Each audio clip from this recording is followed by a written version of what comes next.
Vous avez beaucoup de fanatiques qui vous encouragent. Non, fanatiques, non. Mais là vient, il commence à vous passer. Un pasteur n'a pas besoin de recevoir les jets de pierres, de fleurs des hommes. Non, souvent vous dites... la louange du juste, ça vient de Dieu. Mais quand vous dites amen que je continue, ce n'est pas la louange ça. Non, bon, quand je dis... Non, vous dites quoi? Dites amen que je continue.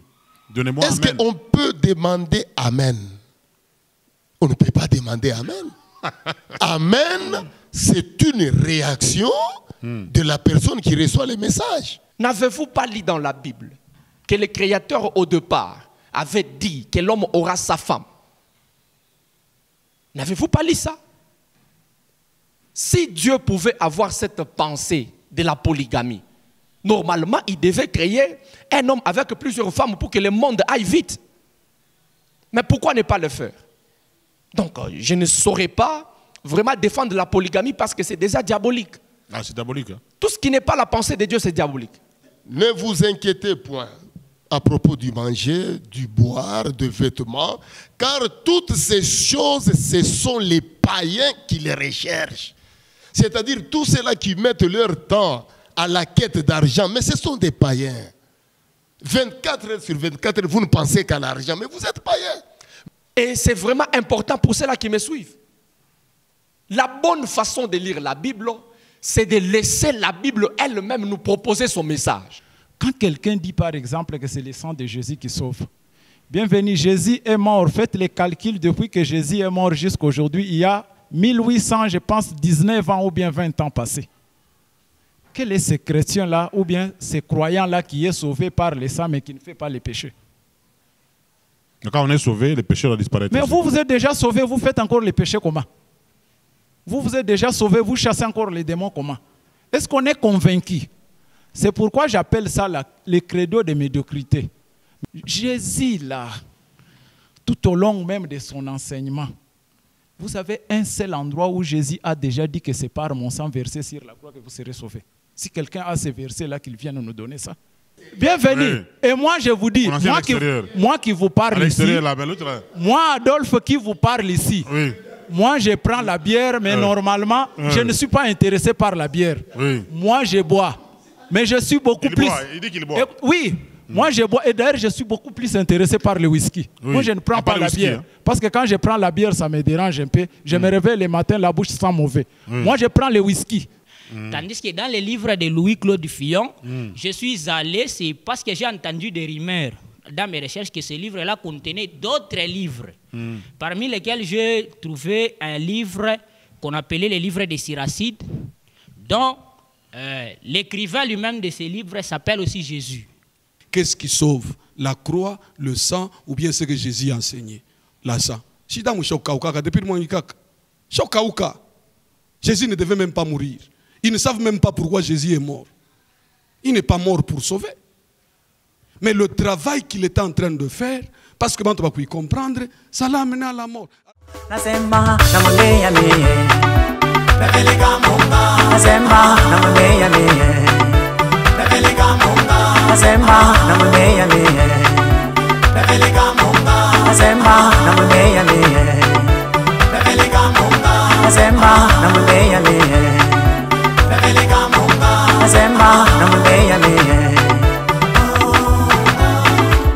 Sa Majesté Popoli Kempiana, Élysée Moulouaï, Bénédicte Chilemba, Dokasimi Tchabou. Voilà, merci mesdames et messieurs, vous êtes en direct sur la 97.0 MHz. Vous êtes également en direct sur la 615.25 MHz et également la 174.25 et pourquoi pas sur YouTube. Vous nous suivez partout dans le monde. Votre émission Tribunal Populaire, c'est une émission qui se passe soit à la fin du mois, soit au début du mois, en rapport avec les orateurs. Donc aujourd'hui, nous allons recevoir beaucoup d'orateurs et chacun va débarquer avec un titre bien déterminé. Alors, nous allons commencer par les membres de l'ONG Mama Muchunga Jimwema. Voilà, c'est une ONG qui s'occupe du social, encadrer les veuves et ainsi de suite. Alors, dans cette émission, il sera également question de recevoir les pasteurs Michel Malouchi Malumba, qui nous parlera d'un sujet intitulé « Un bon maître doit avoir le souci de voir son disciple faire mieux que lui ». Et après ça, ça sera le pasteur Paul Miroir qui va nous parler de l'évangile et la leçon morale. Donc l'évangile et la leçon morale.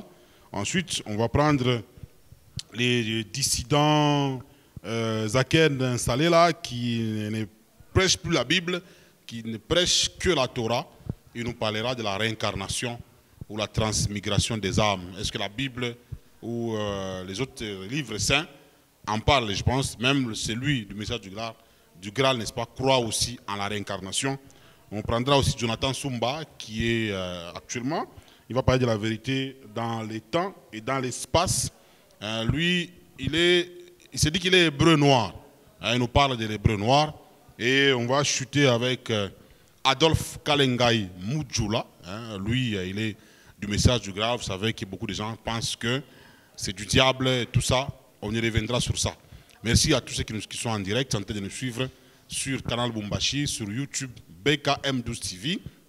Avant de commencer, nous vous demandons 3 petites choses. Chaque fois que vous suivez cette émission, continuez à partager les liens.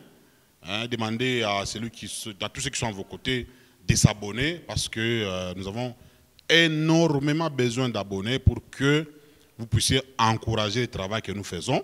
Donc, demandez à ces gens-là de s'abonner, abonnez-vous vous-même, partagez les liens, likez les vidéos, et tout ça, continuez à aimer. Voilà, c'est une façon aussi de s'aimer quand on est encore vivant. Donc, aimons-nous vivants, comme on l'a toujours dit. N'attendez pas lorsque Kassangiri va nous réserver son hospitalité pour venir avec des fleurs, tout ça. C'est le moment qu'on doit s'aimer vivant. Merci à toute la grande équipe de l'ITC qui est en train de nous réaliser. On va commencer cette émission avec, comme je l'ai dit, on prend d'abord une petite transition et puis on va revenir pour démarrer avec, comme je l'ai dit, avec les membres de l'ONG Mama Muchungaji. Ceux qui sont en direct, bienvenue Kamunga, c'est moi et ça restera toujours moi. On se retrouve derrière cette transition pour commencer.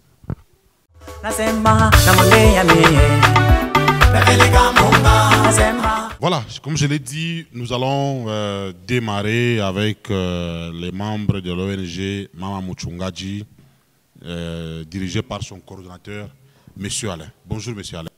Bonjour, monsieur, bienvenue, Kamunga. Vous allez bien? Très bien. Voilà, donc les chemises que vous avez là, c'est ça la tenue de l'ONG?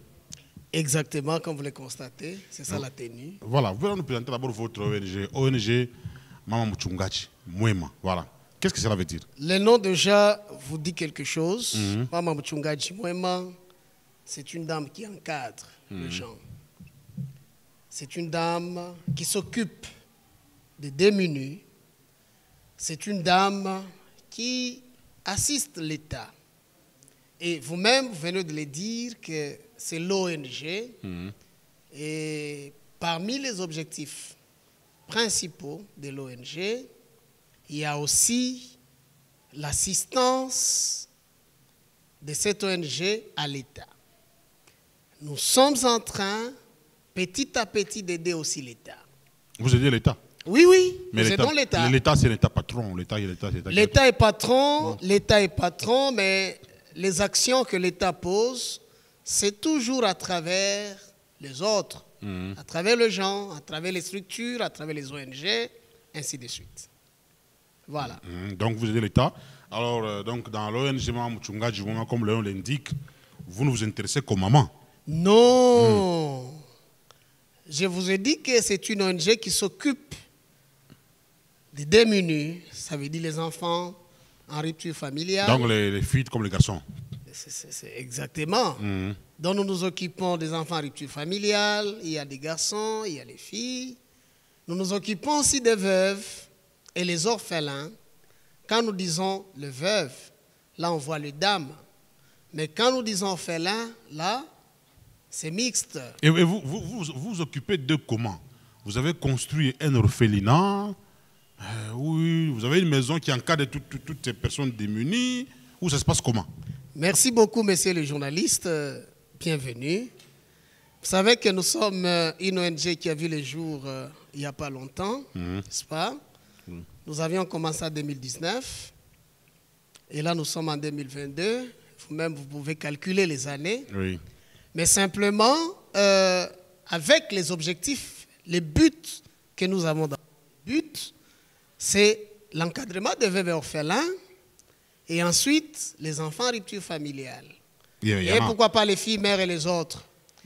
Comment nous les encadrons? Nous sommes encore au début. Là, nous sommes en train de travailler avec les différentes ONG en partenariat. Les ONG qui ont déjà des orphelinats. Et nous allons vers eux et nous encadrons ces enfants-là. Mais avec le temps, nous allons aussi avoir nos orphelinats propres, ainsi de suite. Voilà. Alors, je voulais un peu poser la question à M. Jean-Patrick Aïch. Vous êtes le secrétaire de l'ONG. Bien sûr, je suis le secrétaire de cette ONG. Qui est d'abord l'initiateur de cette ONG? L'initiateur de cette ONG. Ou l'initiatrice? C'est une dame. Une dame de fer. Oui. Une dame vraiment capable. Et elle s'appelle Dorcas. Comme vous voyez, nous portons Dorcas. Ah, Dorcas, là, de la Bible. Oui, Dorcas de la Bible. Nous référons à la Bible. Dorcas, c'est ça son nom. Dorcas Mudipano Kabongo. Ah, c'est celle-là qui est l'initiatrice. C'est elle qui a eu cette initiative et on l'a appuyée dans les idées aussi. Mais je vous ai vu l'autre fois à la Katouba en train de distribuer rien que les pagnes. Non. Donc, pourquoi pas les pantalons? Parce que c'est-à-dire, comme les coordonnateurs viennent de nous dire, donc il y a pour les orphelins, les orphelines. Effectivement, donc, si je peux. Les pagnes et les pantalons. Apparemment, oui. vous êtes tous masculins et non plutôt féminins que masculins. Non, non. Nous encadrons tout le monde. Nous encadrons les veuves et les veufs aussi. Parce que d'habitude, les veufs sont peu nombreux et ne s'intéressent pas aussi, mais nous les encadrons. Les veufs sont peu nombreux. Hein? Oui, peu nombreux. Les veufs ne se fait pas voir d'habitude, mais nous les encadrons aussi. Parce qu'un veuf peut épouser facilement sans oui, peut-être il peut dire, moi je peux une veuve pour la chercher, il faut qu'il y ait un partenaire. Vous savez que nous sommes en Afrique. Les hommes meurent plus vite ou avant que les femmes. C'est pourquoi les femmes sont plus nombreuses que les veufs. Et nous encadrons aussi les albinos, pas seulement les démunis, même ceux-là qui ont des problèmes, des problèmes, des albinos, comme je peux dire, des paralytiques, on peut les encadrer, nous les encadrons aussi. Et les veufs, vous comprenez, les veufs, si nous les encadrons, si nous les encadrons eux, c'est-à-dire nous encadrons une structure, elles et les orphelins ensemble.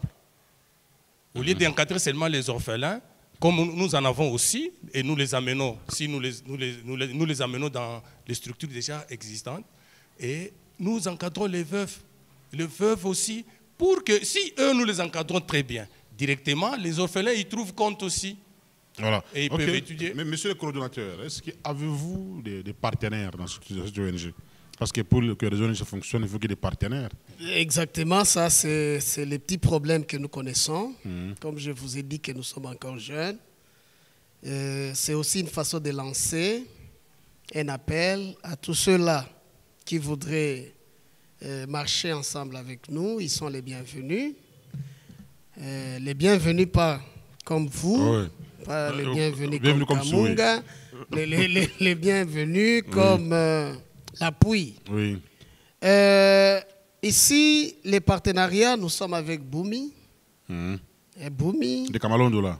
Boumi de Kamalondo, c'est aussi du côté golf. Là, par moment, lorsque nous avons des actions à faire, nous les consultons et puis nous les assistons. Mais il y a une opinion qui dit que quand on crée des ONG, c'est pour s'enrichir. C'est-à-dire vous avez un partenaire extérieur là, il finance. Vous enrichissez, monsieur Alain construit sa maison, monsieur Kaïch, madame Mathilde, c'est fini l'ONG, c'est éteint. Merci, monsieur bienvenu. Là, ce n'est qu'une théorie, n'est-ce pas? C'est une théorie. D'abord, de par la définition de l'ONG, chez nous, quand on dit ONG, c'est une organisation non gouvernementale sans lucre, n'est-ce pas? Donc, il n'y a pas le lucre. Donc là, on ne voit pas l'argent. Et même si on recevait de l'aide qui pourrait provenir de l'extérieur, ça sera canalisé uniquement dans l'ONG. Parce que notre objectif, c'est l'encadrement de ces vulnérables-là. L'encadrement de ces gens-là aujourd'hui qui sont dans des problèmes. Il vous a parlé des albinos, il vous a parlé des paralytiques, il vous a parlé de veuves, il vous a parlé des aveugles, les enfants en rupture familiale, les filles mères aujourd'hui qui sont délaissées par certaines personnes qui sont, comment les qualifier, les irresponsables. Et tout ce monde-là, nous sommes là pour les encadrer. Ce qui est vrai, nous ne saurons pas encadrer tout le monde, mais du moins nous assistons à ceux-là qui se présentent chez nous. Voilà. Alors, je vois une dame qui est à vos côtés là, Madame Mathilde Mitonga. Vous êtes de l'ONG aussi? Oui. Qu'est-ce qui vous a motivé à entrer dans l'ONG? Ce qui m'a motivé. C'est l'apostolat ou c'est quoi? Bien sûr, ce qui m'a motivé en moi, d'abord dans mon église, je travaille aussi à cette branche-là.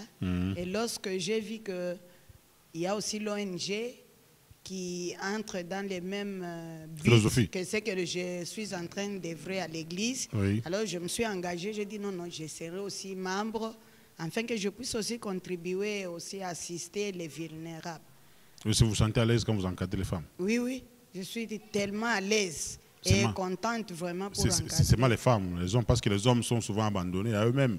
Non, sinon c'est la femme qui est abandonnée. C'est la femme qui est abandonnée. Voyez, lorsqu'une veuve reste avec les enfants, la famille de l'homme ne peut pas encadrer à 100% les orphelins. C'est la femme elle-même, la veuve, qui s'époumonne jour et nuit pour faire nourrir ses orphelins. Raison pour laquelle on met l'accent sur la veuve. Voilà. Parce que c'est elle qui souffre. Merci, monsieur Jean-Patrick.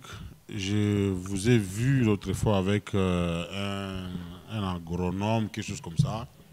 Parce qu'il y a aussi des ambitions en rapport avec l'agro-pastoral, parce que aujourd'hui nous consommons ce que nous ne produisons pas.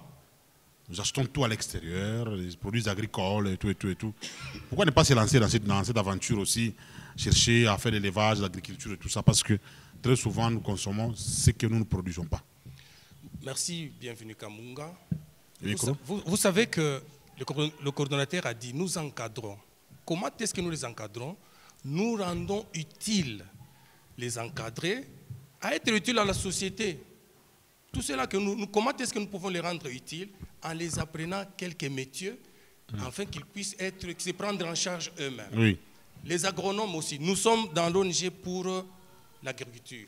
Vous savez que nous avons cette vocation-là. On en a fait déjà il y a des années. Et cette année aussi, ou les années qui suivent, nous les faisons toujours. Nous encadrons les mamans qui cultivent, les mamans veuves qui cultivent, même les veuves qui cultivent. L'agriculture, pour nous, c'est la priorité des priorités. Parce que nous ne voudrons pas que l'année qui vienne, qu'on arrive toujours à dépendre de l'extérieur. Nous voulons faire ce qu'on appelle l'autoprise en charge, que nous puissions cultiver nous-mêmes, que nous puissions consommer aussi localement. Ça, en tout cas, c'est notre devise. Et nous l'avons déjà essayé et nous continuons toujours de le faire. L'agriculture, pour nous, vous avez dit que vous avez vu un agronome qui est venu. Et notre agronome est là, et sur terrain, tout de suite là, quand je vous parle là, il est sur terrain déjà, avec quelques mamans, comment est-ce qu'ils peuvent cultiver. Et est-ce qu'avez-vous un statut? Nous avons un statut que je peux vous le faire voir, je l'ai déjà ici. Ça est là, le statut bien noté. C'est notarié ou bien c'est notarié. Saisi au cyber et tout ça? Non, notarié, et nous avons tous les documents, s'il vous plaît. Nous avons tous les documents. Par rapport avec l'ONG? Par rapport avec l'ONG, les statuts notariés, vous voyez le sceau, chaque papier a le sceau, c'est notarié. Et Madame Moudipano Kabongo qui a créé cette ONG-là, elle a quelle ambition? Quelle ambition? C'est quoi son ambition cachée? Non. Quelle est la face cachée de l'ONG? Non, l'ONG est là pour aider les vulnérables, comme on a dit. Et elle, comme elle est très combattante, il y a aussi quelques politiciens, quelques partis politiques qui ont aussi les mêmes idées, les mêmes ambitions que l'ONG. Nous pouvons calmement les accompagner. Et en finish, si cette dame ici, avec sa bravoure, ce qu'elle est en train de faire, elle s'est présentée, elle est déjà candidate pleine dans... Voilà, merci. Elle est élue directement avant que nous puissions... Je pense que ça sera vos conclusions. Oui. Nous allons conclure aussi avec Madame, mais avant que les coordonnateurs puissent renchérir, Madame Mathilde Avez-vous un appel à lancer à tous ceux qui sont peut-être attirés par les ambitions de votre ONG pour vous rejoindre, vous soutenir ou vous appuyer? Oui, nous demandons à l'Auguste Assemblée de venir nous soutenir, de nous venir aussi en aide. Voyez la charge d'encadrer les veuves, les orphelins, les démunis. Ils sont tellement nombreux, on n'a pas suffisamment de moyens pour parvenir au moins à satisfaire ces gens. Raison pour laquelle nous avons besoin des autres membres de venir nous soutenir, vraiment de nous prêter au moins des fonds, afin que nous puissions vraiment continuer avec ces bonnes œuvres que nous avons déjà embatté les poids. Et vous aussi, vous rassurez, parce que le secrétaire a dit que Mme Dorcas, là, elle est une femme de fer. Vous confirmez aussi ça? C'est une lionne non dévorante. Ce n'est pas un culte de la personnalité? Non, non. Ce n'est pas du zalélo? Non, non. C'est une lionne non dévorante, celle-là. C'est une maman vraiment qui peut, et en elle, elle a les soucis vraiment, même si elle peut postuler. Elle va travailler avec les mamans veuves, les filles mères, les paralytiques ou les orphelins, parce que derrière les veuves, il y a les orphelins. Alors, son objectif est d'encadrer tous ces gens-là. Merci. Monsieur le coordonnateur, Alain, alors on finit avec vous. Merci. Quelles sont vos conclusions? Merci, messieurs, bienvenue. Comme le secrétaire venait de le dire, nous sommes dans des actions et les actions sur terrain. Ce qui fait que par rapport à l'agriculture, nous avions cultivé autrefois, l'année écoulée, les maïs et nous avions produit la farine et cette farine a servi aux vulnérables. Comme je vous ai dit, que nous travaillons en partenariat avec les orphelinats et cette farine a été au service de ces enfants-là. Et non seulement ça, il y a la présidente qui ne cesse de se casser, qui ne ménage aucun effort pour rendre utile ces gens-là, pour que ces personnes que nous appelons aujourd'hui vulnérables puissent vivre dans de bonnes conditions. Il y a déjà, pour votre information, une création d'un hôpital qui va servir à ces gens-là. Donc quand les vulnérables tombent malades, quand je parle des vulnérables, je vois les veuves, orphelins, albinos, tous ces gens-là. Ils seront soignés d'une manière de l'ONG, c'est-à-dire gratuitement. Oui. Aux frais de l'ONG, si je peux le dire. Oui. Cette dame, aujourd'hui, que nous avons, pourquoi pas si aujourd'hui, Dorcas Modipano Kabongo, qui en est la présidente, pourquoi pas aujourd'hui si elle manifestait ou elle éprouvait des ambitions d'être un politicien, de devenir un jour député, ministre, pourquoi pas les voter?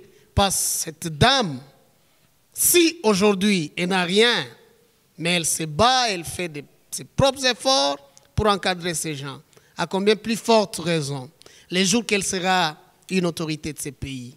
Donc elle encadrera sans condition ces gens-là et en toute quiétude, on aura des exonérations parce que nous apprenons déjà là, dernièrement elle est venue ici, elle a lancé une formation de ces enfants-là, de ces veuves, comment on peut les encadrer, comment elles peuvent fabriquer des beignets, des savons. Tout ça, c'est pour que ces derniers, dont le vulnérable dont nous parlons, qu'ils puissent être utiles à la société. Merci. Alors, voilà. Est-ce qu'avez-vous un numéro si quelqu'un a besoin de contacter l'ONG? Est-ce qu'il y a un numéro que vous avez? Oui, nous sommes structurés, comme le secrétaire l'a dit. Nous avons les statuts, nous avons les règlements, nous avons tous les documents possibles et nous avons le secrétariat permanent. Nous avons la coordination. Vous pouvez prendre le numéro de la coordination. 097 10 33 479 voilà. 085 888 2303. Ça, c'est le numéro de la coordination. Vous prendrez aussi le numéro du secrétariat. Mais pourquoi pas de Mme Dorcas? on pourra... Non, nous n'allons pas refuser de vous donner les numéros de la présidence. Ça vous cachez ou quoi? Non, on ne cache pas. Ce qui est vrai, quand vous avez un numéro du secrétariat, vous présentez au secrétariat, vous avez besoin d'être en contact avec la présidence, vous éprouvez vos intérêts, vos besoins, pourquoi vous voulez, et là on vous le donnera. Voilà. Les secrétariats, là, on peut vous donner sans problème. Le secrétariat, on termine par là. Oui. Le numéro du secrétariat, 097 00 0 encore 33 38. Et non, un seul numéro suffit. Voilà, merci beaucoup. 097 00 30 et puis 33 38. Voilà, merci d'être venu. Merci. Nous vous souhaitons un bon vent. Les journalistes, je pense que les partenaires sont les gens. Oui. Je pense que quand on va vous apporter des moyens, vous n'allez pas construire vos maisons, vous n'allez pas acheter des véhicules. Non, je pense que... vous serez notre témoin. Chaque fois que vous serez sur le terrain, nous commencerons à vous inviter en tant que journaliste, voir ce que nous aurons à faire. Oui. Et nous te garantissons que c'est l'ONG. Nous avons besoin de rendre utile ce que autrefois ils étaient inutiles. Et la société les rejetait, nous pouvons les récupérer et nous les rendre utiles à la société et que nous puissions avancer. Merci d'être venu. Vous avez ajouté? Vous voulez ajouter quelque chose? Oui, merci, monsieur le journaliste. Je voudrais tout simplement lancer un appel pathétique au gouvernement de la RDC de pouvoir nous assister. Nous sommes une jeune ONG qui a vu le jour en 2019 et nous avons besoin de leur concours pour que la réalisation de nos buts, la réalisation de nos objectifs soit atteinte. Merci. En tout cas, monsieur le journaliste, bienvenue. Que ça ne soit pas la dernière fois. Nous sommes dispos. À tout moment que vous nous appellerez, nous serons là pour répondre à toutes vos questions et répondre aux besoins de la population. Merci. Que ceux-là qui dorment encore à travers la population, qu'ils sachent aujourd'hui qu'il y a une ONG qui a vu le jour et qu'ils sont les bienvenus dans notre ONG. Tous les vulnérables, les veuves, les orphelins, tout le monde là, qu'ils viennent et nos adresses sont connues. Sont connues, ils peuvent nous chercher et nous répondrons tant soit peu à leurs besoins. Merci, monsieur le journaliste. Nous vous libérons. Vous pouvez partir, l'émission est en direct. Merci beaucoup, monsieur le journaliste. Merci. Juste une transition avant de prendre le pasteur Malouchi pour continuer avec cette émission.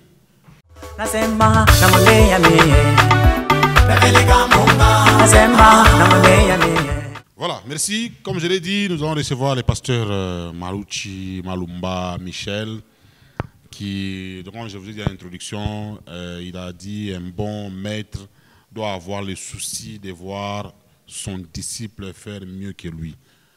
Bonjour ou bonsoir, monsieur le pasteur. Bonjour, bonsoir, monsieur le journaliste. Vous allez bien? Oui, comme toujours. Même pasteur timide comme ça.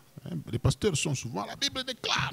Mais oui, ça ce n'est pas l'expression de ma volonté. C'est quand l'esprit lui-même commence à agir. Ah, alors quand vous criez. Les effets de l'esprit. Ah, quand vous criez comme ça, c'est l'esprit qui agit. Oui, ce n'est pas la volonté de l'homme. Oui. Alors que vous avez un micro, mais vous criez. Vous criez au micro. Oui, ça c'est quand l'esprit vraiment commence à agir. C'est comme Christ, parler avec autorité. Voilà, vous êtes pasteur, je vais vous identifier. Vous êtes pentecôtiste, protestant, branhamiste ou quoi? Souffrez que je sois quand même en ordre avec mes credos. Oui. Je dois quand même prier. Ah, vous voulez prier? Mais pourquoi pas? C'est une rencontre sacrée. Oui. C'est toute une vie que nous voulons communiquer au peuple de Dieu. Voilà, allez-y. Seigneur, nous te disons merci pour cette opportunité. Je sais que je ne suis pas là pour mon honneur, mais c'est pour ton honneur. Nous sommes dans un monde où le mal est en train de prendre le volume sans fin. Maintenant, nous voulons, ô l'Éternel et Dieu, que lorsque le message venant de toi sortira de ma bouche, puisse atteindre les cœurs, révolutionner les pensées, pourquoi pas prédisposer ton peuple à rechercher toujours à faire le mal, le bien que tu nous recommandes. Alors Seigneur, nous avons besoin de la parfaite direction de ton esprit, du début jusqu'à la fin. Au nom de Jésus, nous avons prié. Amen. Amen, pasteur Michel. Vous avez aussi 15 minutes. Alors, votre sujet, vous tirez ça de quelle écriture? Parce que vous, c'est seulement ce qui est écrit. Oui. Mon sujet, comme je le dis, un bon maître, c'est celui qui a les soucis permanents de voir son disciple faire mieux que lui. Là, c'est quoi? C'est la morale ou... Oui, non, c'est la parole de Dieu même. Ah. C'est la parole de Dieu. Le maître là, c'est rapport avec la parole de Dieu. Oui. Alors, nous trouvons ce thème dans le livre de Jean 14, 12. Point virgule, 17, 18. Vous n'allez pas lire parce qu'il faut... souvent, c'est vous qui lisez. Ah, vous voulez mais pourquoi, à mon tour, vous voulez faire l'exception, monsieur Bienvenu Kamou? Quand je suis vos émissions, c'est vous qui lisez souvent. Voilà. Alors, oui, Jean chapitre 14, le verset 12. Vous prenez encore 17 et 18. 14, 12. Oui. Et puis 17, 18. En vérité, je vous l'ai dit, celui qui croit en moi fera aussi les œuvres que j'ai faites. Et il en fera des plus grands parce que je m'en vais au Père. Et puis, je saute. Oui, vous prenez le chapitre 17, le verset 18. Jean 17, hein? Oui. 17, 18. Comme tu m'as envoyé dans le monde, je les ai aussi envoyés dans le monde. Merci. Bon, si nous avons bien suivi, Jésus est venu avec une mission de communiquer la vie. Bon, sachant que son temps était bien limité et que l'œuvre devait rester continuelle, voilà pourquoi il s'est donné la mission de former d'abord les disciples, c'est-à-dire les gens qui devaient continuer l'œuvre même après lui. Parce que si nous constatons dans la plupart des cas, vous trouverez même dans une église donnée, un pasteur qui est là, un conducteur qui est là, mais en lui, il n'y a pas ce souci d'avoir un successeur. Il ne prépare pas les successeurs. Si vous regardez bien, Jésus n'a pas beaucoup insisté sur l'église. Il a dit, allez, faites de toutes les nations mes disciples. Comme moi je vous ai fait les disciples, allez faire aussi ce travail dans toutes les nations. C'est-à-dire que l'œuvre que moi je fais, vous devez aussi la continuer. Bon, voilà le comportement que doit en principe avoir tout celui qui se dit serviteur de Dieu. Tu es pasteur, tu dois savoir que, en vertu du principe de la continuité de l'œuvre de Dieu, que toi tu vas passer. Mais l'œuvre de Dieu restera. Mais il faut préparer quelqu'un qui va continuer l'œuvre. Alors, si vous regardez bien la réalité, la plupart des paroisses, la plupart des églises, dès que les pasteurs meurent, et c'est fini, l'église va connaître la décadence. Il y a certains fidèles qui vont sortir. Pourquoi? Pour eux, ils devaient toujours avoir le même pasteur continué. Alors, le grand mal que beaucoup de pasteurs font, mais pas tout le monde, c'est celui de se faire eux-mêmes l'idée de faire voir qu'il n'y a que eux qui peuvent donner ce qu'il faut pour mais quand nous analysons aujourd'hui, oui, nous constatons qu'il y a des pasteurs qui préparent leurs enfants à leur succession.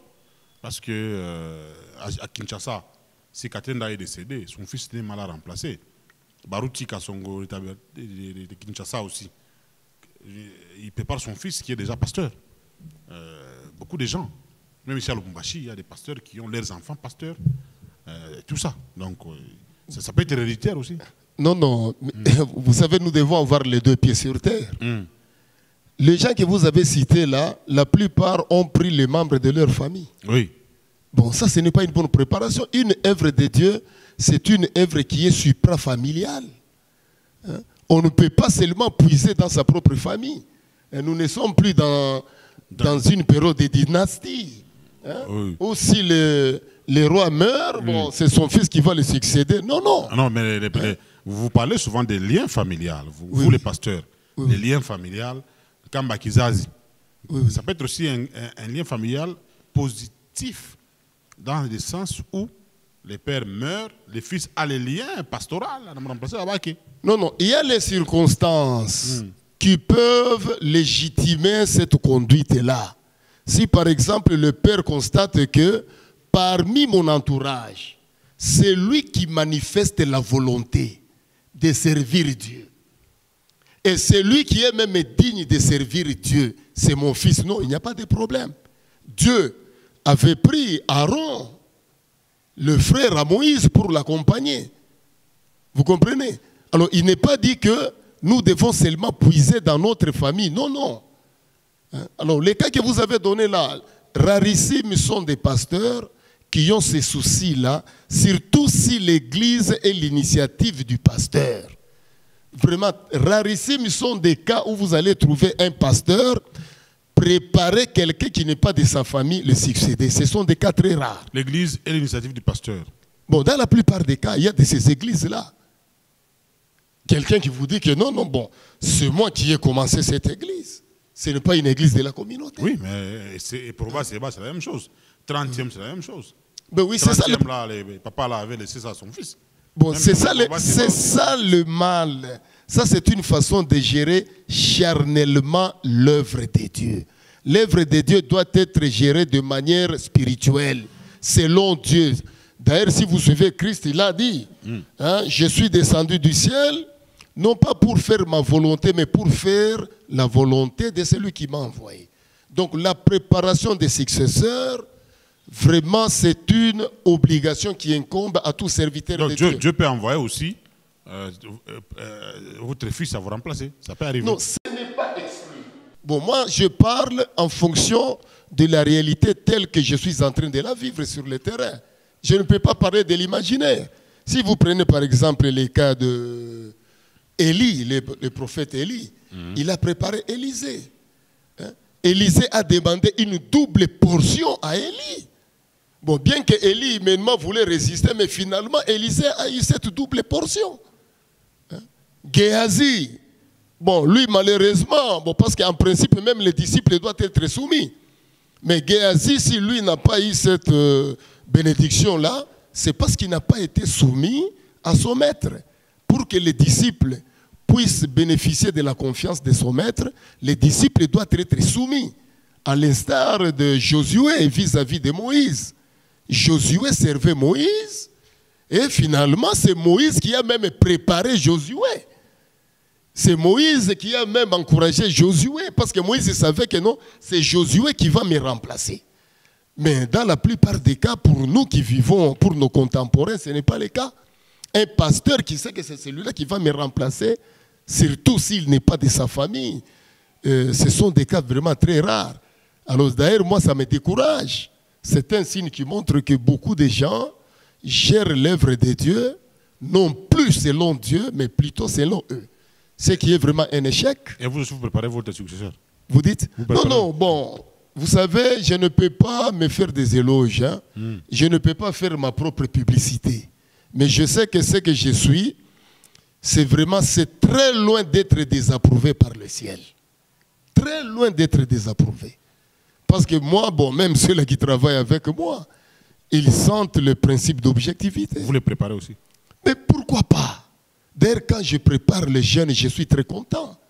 Parce que là, je m'inscris dans le principe de la continuité de l'œuvre de Dieu. Ça peut arriver que les jeunes là aient plus d'onction que vous, ils prophétisent, que vous D'ailleurs, je serai très content. C'est un signe qui montre que je suis un enfant de Dieu.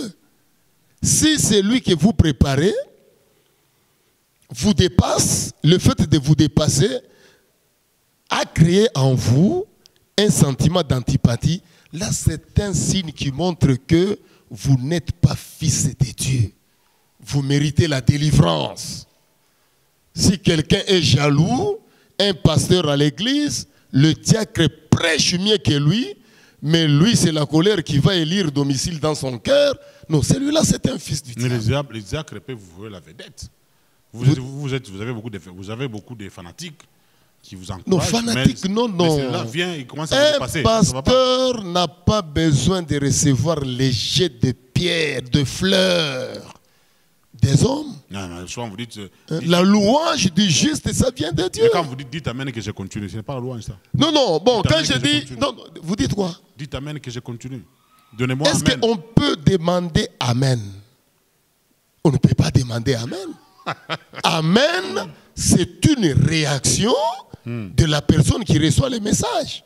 Si le message la convainc, il dit amen, c'est-à-dire ce que vous dites là, c'est vrai, je crois en cela. Vous ne dites pas. Alors on ne peut pas dire à quelqu'un de dire amen, non, ça c'est...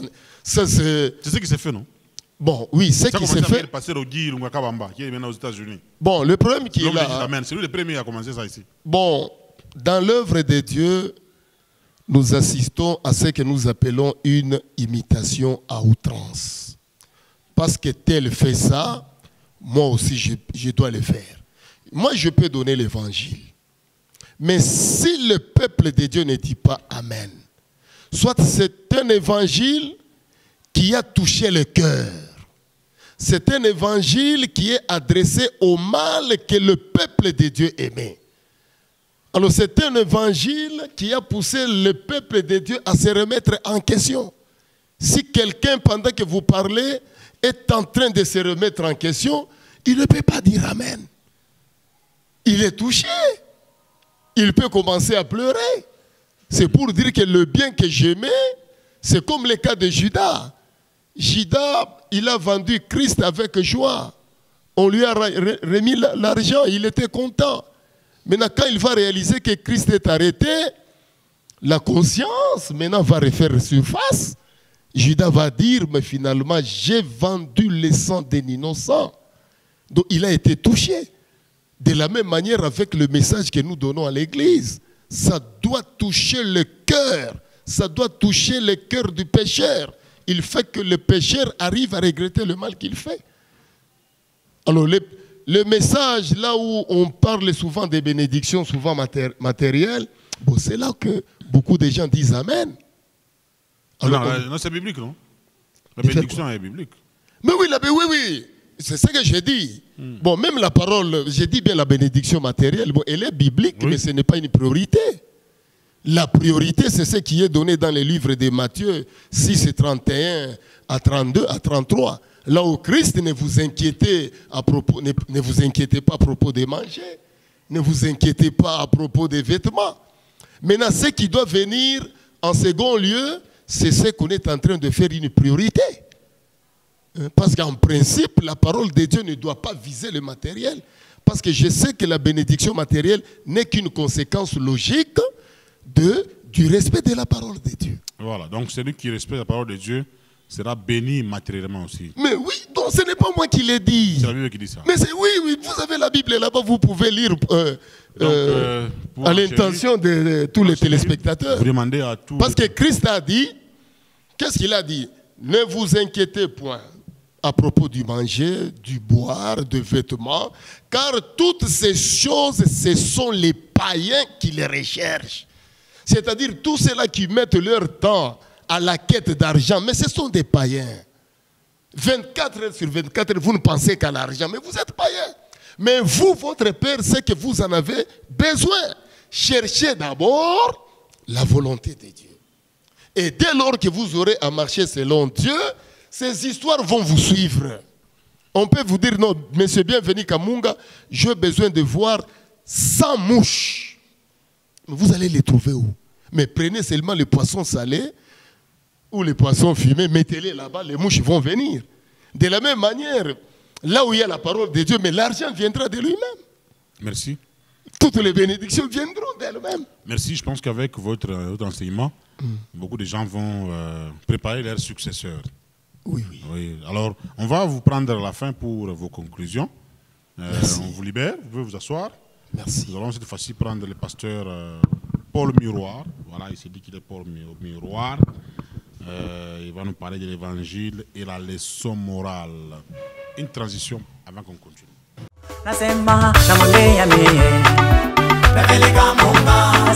Voilà, pasteur Paul, bonsoir. Bonsoir. Vous allez bien? Oui, ça va. Paul Miroir, c'est ça votre nom? Certainement. Paul Miroir, les miroirs ici qu'on utilise pour se mirer, c'est ça? Si. Voilà. Vous êtes de quelle église comme ça? Vous êtes dans une église et puis dans un ministère aussi. Responsable du ministère Maranatha et membre de l'église Cité des Dieux au Golfe Météo 1. Cité des Dieux, c'est là que Dieu est, c'est là que Dieu existe. C'est juste une question d'adresse. Ah, une question d'adresse. Voilà, donc il y a la différence entre l'église et le ministère. Hein? Oui, vous êtes dans l'église et puis vous avez aussi un ministère. Il y a la différence. Je suis responsable d'un ministère. Le ministère, c'est juste une question d'adresse. C'est juste une appellation.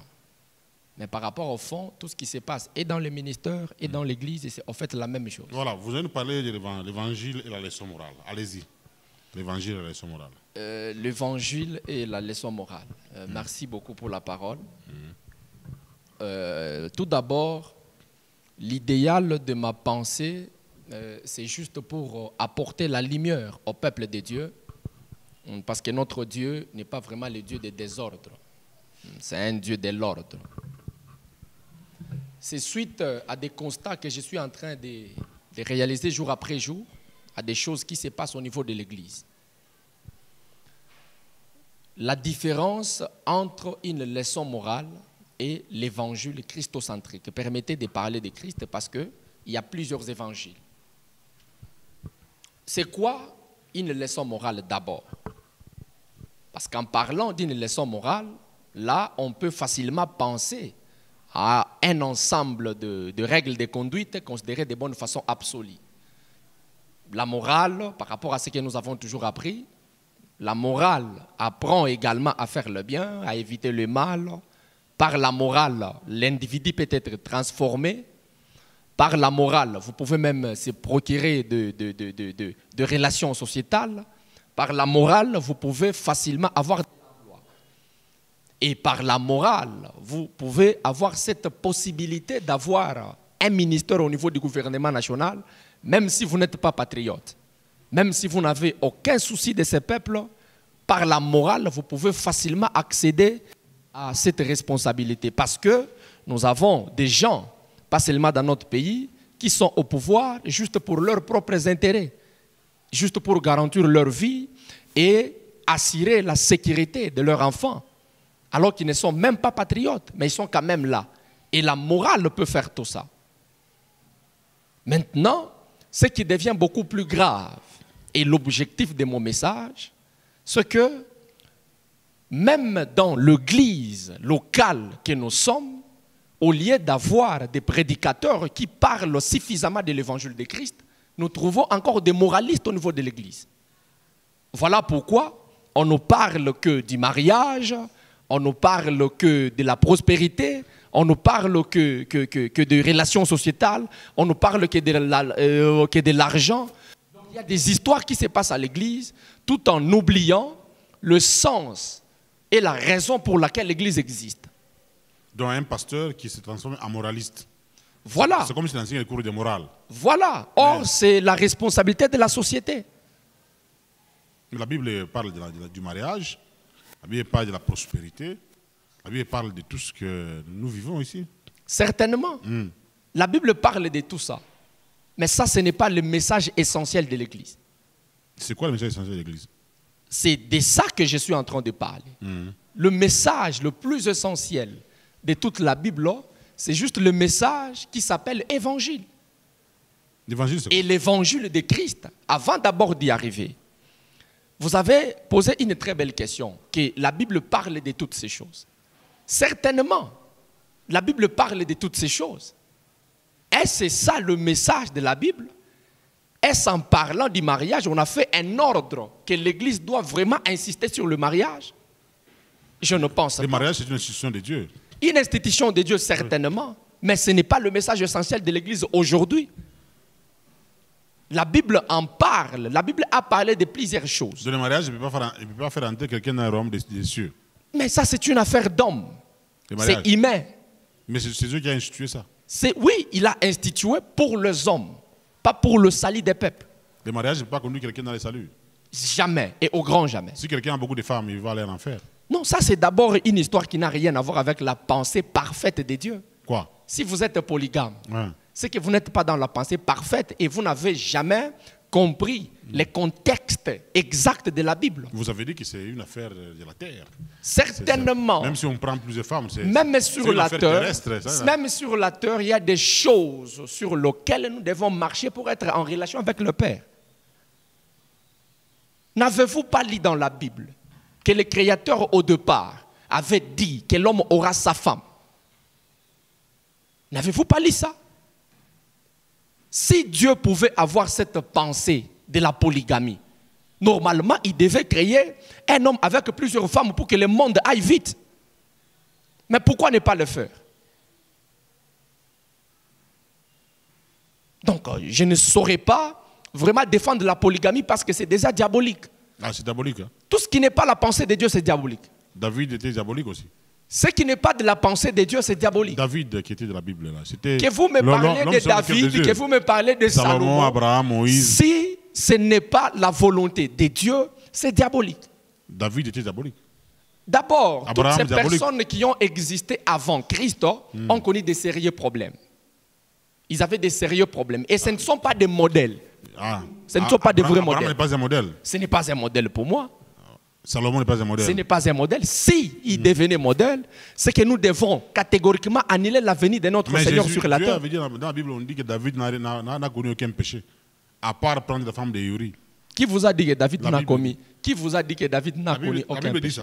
Là, vous êtes en train de me perdre. Allez-y, allez-y. Voilà. Oui. Alors, c'est quoi, en fait, l'attitude des moralistes? Comment peut-on comprendre un moraliste au niveau de l'église locale? Et c'est simple. Si vous avez besoin de comprendre les moralistes souvent, au niveau de l'église locale, ils parlent de leurs pensées charnelles, de leurs pensées mondaines et profanes. Et la deuxième des choses, les moralistes parlent de leurs convictions et leurs expériences personnelles.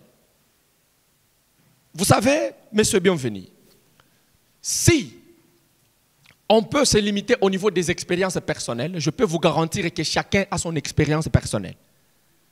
De la manière dont vous vous êtes retrouvé dans la vie, ça ne sera pas de la même manière que je vais me retrouver. Donc ce n'est pas du tout essentiel d'insister sur votre expérience personnelle au niveau de l'Église. Et le plus grand problème des moralistes, c'est quoi leur plus grand problème? Ces gens ici, ils cherchent dans la Bible des textes qui appuient leur façon de faire. Ils cherchent dans la Bible des textes qui les appuient. Et ici, je préfère aussi m'adresser à ceux-là qui me suivent. Si nous lisons la Bible, pour que la Bible nous appuie, je peux vous garantir que la Bible, à 90%, elle peut appuyer tout le monde.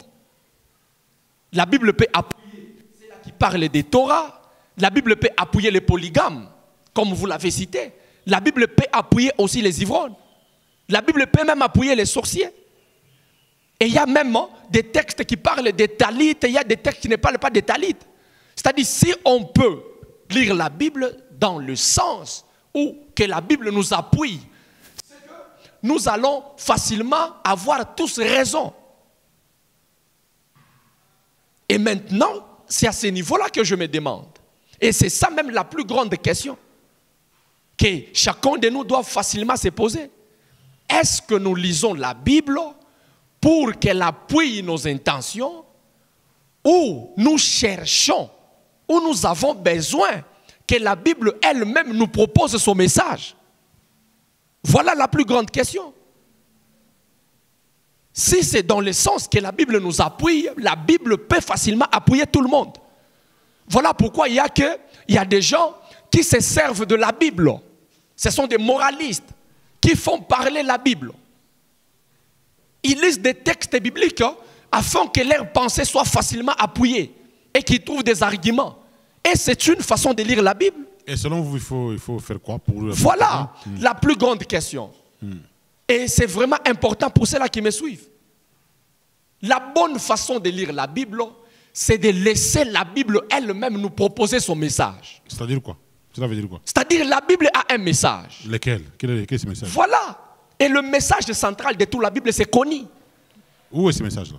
C'est connu. Toute la Bible, les Écritures parlent de notre Seigneur Jésus-Christ. Et c'est un texte biblique que tout le monde maîtrise. L'Ancien Testament, le Nouveau Testament parle de Jésus-Christ. Toute la Bible, de Genèse à l'Apocalypse, la Bible a comme message le Seigneur Jésus-Christ. Donc, la meilleure façon d'enseigner la Bible, c'est de parler de Jésus-Christ. C'est ça. Si on écarte Jésus de la Bible, c'est qu'on fait autre chose. Pour être clair, on est perdu. Parler de lui comme qui? Pardon? Parler de Jésus comme qui? Parce qu'il y en a qui disent qu'il est le Fils de Dieu, le Sauveur, Dieu lui-même qui s'est fait chair.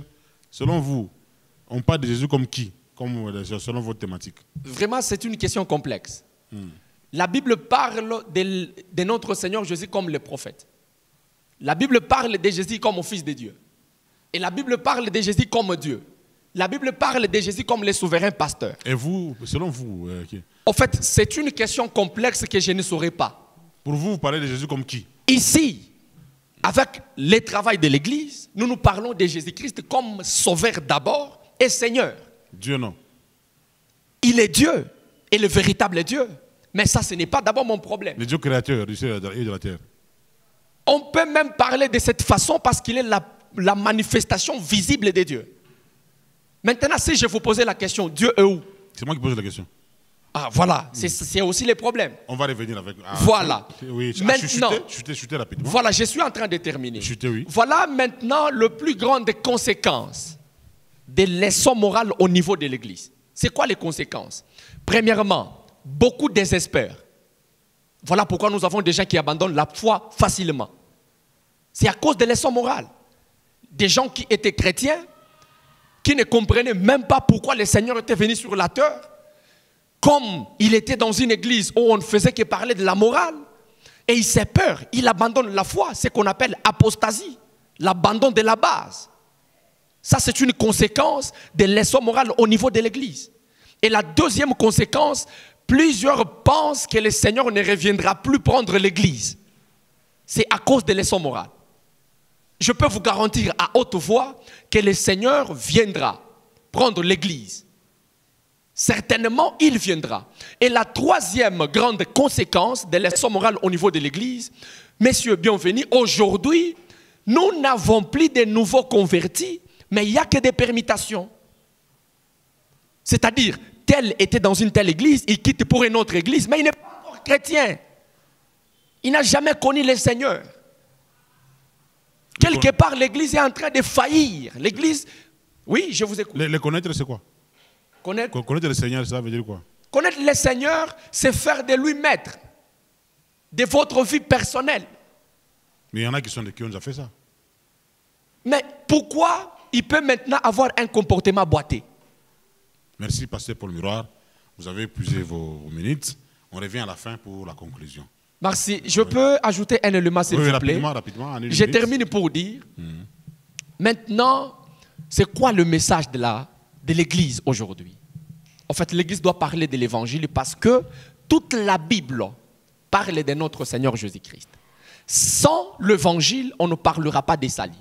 Sans l'Évangile, on ne fera pas de disciples. Sans l'Évangile, on ne parlera même pas de la vie éternelle. C'est par l'Évangile que nous avons le salut. C'est par l'Évangile que nous avons la justification, la relation avec Dieu. Nous avons la rédemption. C'est par le salut que nous sommes. C'est par l'Évangile, en fait, que nous sommes ce que nous sommes.